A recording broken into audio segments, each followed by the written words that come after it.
I have the fuel pressure set to 50 psi.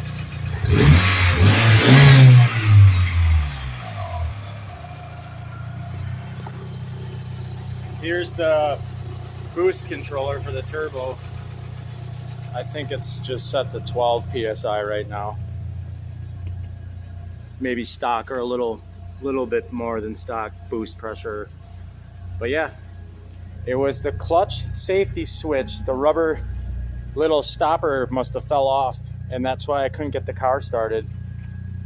I was testing relays, tested the starter solenoid, battery, alternator, all that crap, and then finally I figured out it was actually just the clutch safety switch wasn't engaging. I pushed it in by hand manually and then turned the key and it started right up.